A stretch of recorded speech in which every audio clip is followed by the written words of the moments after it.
2023 की शुरुआत हुए लगभग 2 महीने हो गए हैं। ऐसे में अब 2024 के चुनाव को लेकर भी बिगुल फूंका जा रहा है। दोनों तरफ से पार्टियां अलग अलग तरीके से अपनी प्रतिक्रिया दे रही है चुनाव को लेकर और एक रणनीति भी अंदरूनी रूप से बना रही है। वहीं देश की जनता भी है एक पक्ष में, देश की जनता भी अपना पक्ष रख रही है, हमारे जरिए आप तक पहुंच रही है, अपनी बातें पहुंचा रही है। और शायद आप भी जब इस वीडियो को देख रहे होंगे तो इन चीज़ों पर खास नज़र रख रहे होंगे कि 24 का जो चुनाव है वो कैसा होना है। 2024 के चुनाव में कई सारे महत्वपूर्ण मुद्दे रहेंगे जो कि भारत के प्रधानमंत्री और भारत की वर्तमान सरकार के कार्यकाल को दर्शाएगी। अगर सरकार ने सही बेहतर काम किया होगा लोग पक्ष में आएंगे, सरकार ने बेहतर नहीं किया होगा लोग बदलने की बात करेंगे। इसी मुद्दे को लेकर पहुंच गए सीपी और सीपी में लोगों से करेंगे बात, जानने की कोशिश करेंगे कि आखिर क्या कहता है 2024 का माहौल। नमस्कार, मेरा नाम है गौरव झा, सहयोग कर रहे हैं प्रदीप। एक अंकल मिल गए। अंकल कहाँ के रहने वाले हैं? मैं यूपी का रहने वाला हूँ, संभल का। अच्छा, तो अभी संभल की स्थिति कैसी है? संभल में तो स्थिति ये है कि इतना योगी जी ने इतना हिंदू मुस्लिम कर रखा है वहाँ पर। हाँ, कोई भी काम हो उसमें हिंदू मुस्लिम। वहाँ के जो लोकल नेता हैं, जो बीजेपी के नेता थे, खाम मुसलमान लोगों को परेशान कर रहे हैं वहाँ पर। अच्छा, आपको लगता है कि देश के अंदर ऐसा माहौल बन रहा है? बन नहीं रहा है, बनाया जा रहा है। अच्छा, बीजेपी के लोगों की तरफ से। सिर्फ बीजेपी बना रही है? बीजेपी बनाती है और तो कोई पार्टी ऐसी थी नहीं। सन 2014-15 से पहले इतना हिंदू मुस्लिम नहीं था, थोड़ा बहुत ना के बराबर था। तो क्या मुसलमानों की जो पार्टियां हैं वो नहीं बना रही? मुसलमान की कोई पार्टी बताइए कौन? ओबीसी वो हिसाब से कि हैदराबाद की पार्टी है, छोटी सी पार्टी, वहाँ सिमट कर रह जाती है वो। हाँ। यूपी में उनका कोई जोर नहीं है वहाँ पर। आजम खान का बयान, आजम खान के साथ तो खुद इतने जुल्म हुए हैं बीजेपी। तो क्या भारतीय जनता पार्टी में मुसलमान नहीं? कोई औकातदार मुसलमान तो है नहीं, जो थे उनको किनारे कर दिया गया है। शाहनवाज हुसैन, मुख्तार अब्बास नबी को तो साइड कर दिया गया है। तो बीजेपी ऐसी राजनीति कर रही है या माहौल ऐसा करवा रही है? नहीं, बीजेपी माहौल कराती है इलेक्शन से पहले। अब जैसे मान लीजिए मुसलमान थे, देश की आज़ादी में मुसलमानों का बहुत बड़ा हाथ था, ये तो आपको भी जानते हैं। और हर धर्म मजहब के लोगों का हाथ। और नहीं, आरएसएस का हाथ नहीं था और बीजेपी का। मैं धर्म मजहब की बात इसलिए कह रहा हूँ क्योंकि हिंदू मुसलमान सिख ईसाई सबका हाथ था, सबने मेहनत में हिंदू वही है जो आरएसएस से जुड़ा हुआ है। आरएसएस की जो है सोच थी वो ये थी कि इस देश में अंग्रेज जाना ही नहीं चाहिए, अंग्रेज यहाँ पर ही रहे। अंग्रेज के साथ मिलकर के इन्होंने जितनी भी गद्दारी काम हो सकते हैं उस दौर में, वो इन लोगों ने किया, आरएसएस के लोगों ने। इस बात का लेकिन पक्का प्रमाण तो नहीं मिलता? पक्का प्रमाण ये मिलता है कि आज तक कोई आरएसएस का आदमी शहीद नहीं हुआ हिंदुस्तान की लड़ाई में। आप बताइए कोई हुआ हो तो?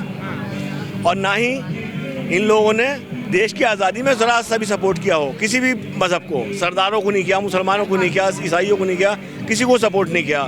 ये सिर्फ अंग्रेज़ों के ही पिट्ठू बने बैठे रहे। तो आरएसएस तो एक विचारधारा है, कोई पार्टी तो है। आज की तारीख में वो भले ही बैक से काम कर रही है, लेकिन औकात उसकी ज़्यादा इतनी बीजेपी की नहीं है जितनी उसकी औकात है आरएसएस की। अच्छा जी, ठीक है। तो क्या कहना चाहेंगे फिर लोकसभा चुनाव को लेकर?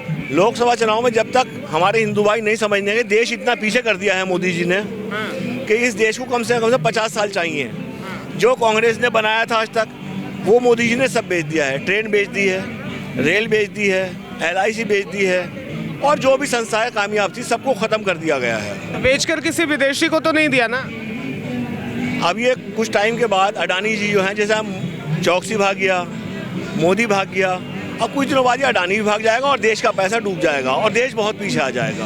अच्छा जी, ठीक है। ऐसा आपको क्यों लगता है कि मोदी ने बेचा है, जबकि बहुत सारे लोग ये कहते हैं कि मोदी ने बहुत सारी चीज़ें डेवलप की है, मेक इन इंडिया प्रोडक्ट पे जोर दिया है? डेवलपमेंट में एक डेवलपमेंट बता दीजिए, आप बता दीजिए, आप तो पत्रकार हैं। एक डेवलपमेंट बता दीजिए। कुछ चीज़ें मेरी नज़र में भी है जो डेवलप हुई है। क्या हुई बताइए? जैसे आपके कुशीनगर में एयरपोर्ट आ गया।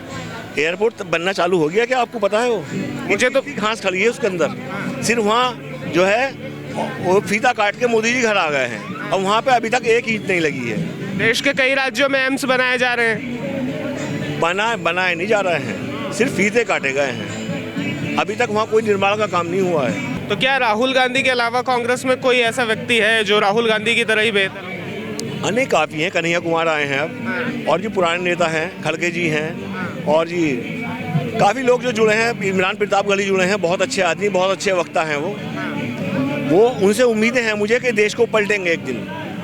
किन से जी? किन से? अपनी बातों से, अपने विचारों से लोगों को समझाने में कामयाब हो जाएंगे ये। जैसे कि मोदी जी समझा समझा के कि मैं एक मंदिर बनाया है, वो भी पूरा नहीं बना है, उसके ऊपर इन्होंने 15 साल 10-12 साल हुकूमत कर ली है। मंदिर बनने से हिंदू भाइयों को क्या फ़ायदा होगा ये बताइए। मंदिर अच्छी चीज़ है, बनना चाहिए, मगर एक मंदिर से देश का निर्माण नहीं होता। वहाँ रोजगार बैठेगा सर? कहाँ पर? मंदिर के पास वो इलाका डेवलप हो। मैं ये नहीं कहता मंदिर बने, मस्जिद बने, कोई भी बने, वहाँ डेवलप होगा। धार्मिक चीज़ से कभी डेवलपमेंट नहीं होता। वो कुछ लोगों को, पंडितों को फायदा होता है, वहाँ दुकानदार है उनको फायदा होता है। हाँ, तो ऐसे ही धीरे धीरे रोजगार।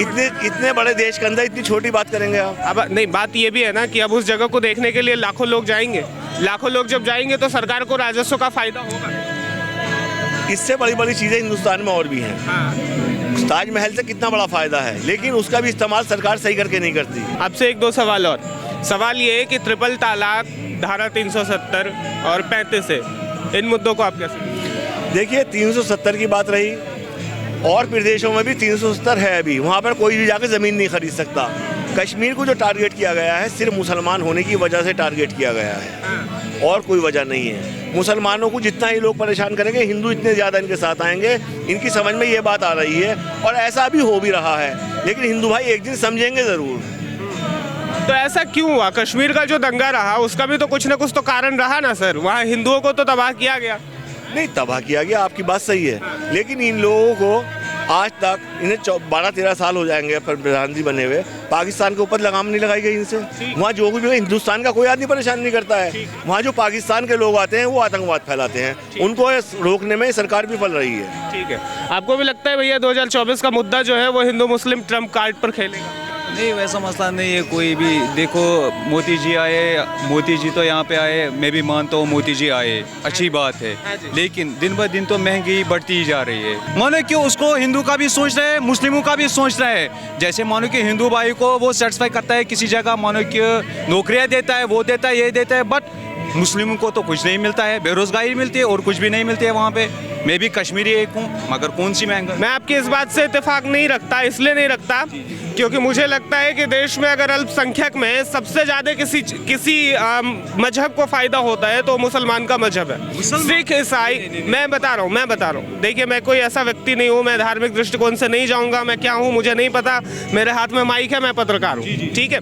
तो मैं आपसे ये कह रहा हूँ कि सिख भी है, ईसाई भी है, जैन भी है, बुद्ध भी है, लेकिन इन कम्युनिटियों को अधिक फायदा नहीं मिलता जितना अल्पसंख्यकों को फायदा मिलता है। क्या आप ये मानेंगे? नहीं, देखिए, एक बात मैं आपको बोलूँगा, मुस्लिमों को भी फायदा दिया, हिंदुओं को भी फायदा दिया, ईसाइयों को, हर किसी को फायदा दिया। बस सर, महंगाई बढ़ गई, डिफेंस सिस्टम हमारा स्ट्रांग हुआ इस वजह से, कोविड आया इस वजह से, या सरकार की नीति गलत रही इस वजह से? महंगाई देखिए है, थोड़ा महंगाई है, ये हम बिल्कुल नकार नहीं सकते, लेकिन मोदी जी ने जो कुछ रोजगार के विषय में या लोगों के विषय में सोचा है वो ज़मीन पे लाया है, और मेले लगाए जा रहे हैं, रोजगार करने के लिए उत्साहित किया जा रहा है। आज चाइना नौकरी से नहीं बढ़ा है, रोजगार करके दुनिया के बाज़ारों में जा कर के हमको भी वो काम करना चाहिए। दुनिया के बाज़ारों में अपने उत्पादन को ले जा करके हमको भेजना चाहिए।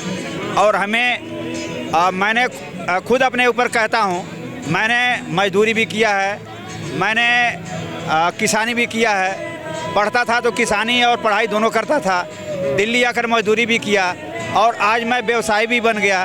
तो ऐसे क्रम चलता है, ये कई बार कोई नहीं कुछ बनता है, आदमी ऐसे क्रम ऐसे ही चलता है। वो तो सही बात है, बट मसला तो ये है, रोजगार तो नहीं मिलता है। कश्मीर में तो बैठ के बंदे हैं, वहाँ पे कोई फैक्ट्रियाँ भी नहीं है, वहाँ पे कोई रोजगार भी नहीं है, वहाँ पे पढ़े लिख के तो वहाँ पे बेरोजगार है बंदे। कौन, मुझे बोलिए, कौन वहाँ पे मतलब कौन वहाँ पे कौन सा रोजगार है? तो इतने दिन तो बोलिए आप सर, कौन सा रोजगार है वहाँ पे?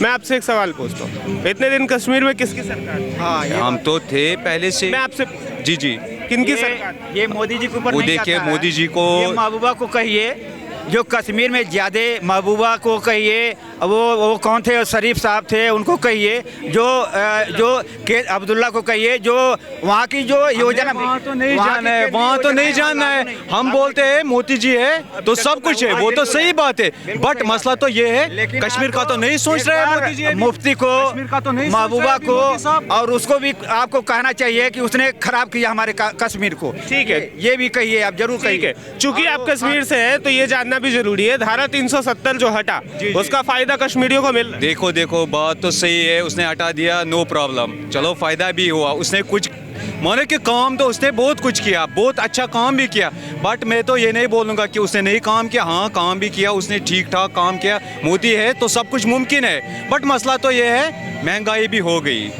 महंगाई भी हो गई। हमारी देखो महंगाई कहना इनका ठीक है, मानता हूँ, लेकिन हमारी ज़रूरतें इतनी बढ़ गई कि हमको इतना करना पड़ेगा मेहनत, ज़रूरत पूर्ण करने की ज़्यादा मेहनत करना। मैं जो करता हूँ भाई उस पर विश्वास रखता हूँ। हर व्यक्ति को जुड़ के इस देश के लिए काम करना पड़ेगा, तभी जाके हम सक्षम हो पाएंगे। और सक्षम होने के लिए एक दूसरे को जुड़ना आपस में, जब तक नहीं होगा खाली मोदी जी के कहने से मोदी जी ये मोदी कुछ नहीं होने वाला है। हमको खुद तैयार होना पड़ेगा। और आपके बीच में जब तक जुड़ाव नहीं होगा, एक दूसरे का सहयोग नहीं होगा, ये चीज़ लाना पड़ेगा। जब तक हम लाते नहीं हैं तब तक ये संभव ही नहीं है। मोदी जी को कोसने से कुछ होने वाला नहीं है। अपने आप को तैयार करिए पहले। और नौजवान से मेरा यही कहना है, अपने आप को जो जिस नौजवान ने, मैं जैसे नौजवानी में काम किया है, मैं जानता हूँ उस बात को, मेरा अनुभव 56 सालों का हो गया। आज गांव में बहुत सारे ऑप्शन हैं, लेकिन आज शहर में आके हम 10-15 हज़ार की नौकरी कर रहे हैं, लेकिन वो 15 हज़ार नहीं, हम 30,000 50 हज़ार का वहाँ पे जॉब सृजन कर सकते हैं। खुद के लिए नहीं, कई सारे लोगों को दे सकते हैं। तो वो चीज़ हमारे नज़र में नहीं है। थोड़ा सा सरकार को भी इस पर ध्यान देना पड़ेगा कि आज गाँव में बहुत सारा ज़मीन बंजर पड़ा हुआ है, उसको कैसे उपयोग में लाया जाए, इसको कई सारे उपयोग में लाया जाए, लाके आज किसान को ज़्यादा से ज़्यादा उसका मुनाफा मिले। इस पर भी वहाँ साथ में स्टेट गवर्नमेंट को अगर केंद्र सरकार की तरफ से सहयोग मिलता भी है तो वहाँ के सरकार की हिम्मत नहीं है, चाहे वो उस तरह का अपने आप को दिखा नहीं पाते। तो आप जिस बिहार की बात कर रहे हैं, उस बिहार में यही केंद्र सरकार तो शासन में थी। कब? भारतीय जनता पार्टी का शासन था ना। अभी कुछ दिन पहले ही हटाया ना। लेकिन उसके मुखिया कौन थे? नीतीश कुमार जी थे। तो नीतीश जी को आगे बढ़ना पड़ेगा ना सर। साथ तो नीतीश जी को ही ध्यान देना पड़ेगा।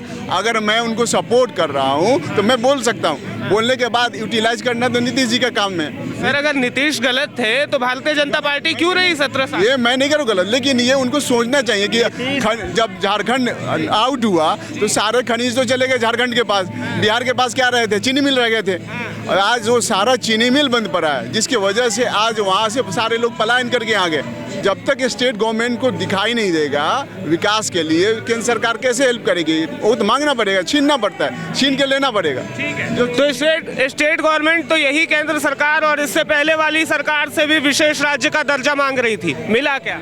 विशेष राज्य का दर्जा हमें मालूम नहीं है क्या है, लेकिन मेरा कहने का मतलब नीतीश को ऐसा करना पड़ेगा तब मिलेगा, मांगने से कुछ नहीं मिलता है भाई। उस लायक, उस दमदार होते, उस मांगते, अपनी बात को मोदी जी को प्रभावित करते तब न मिले।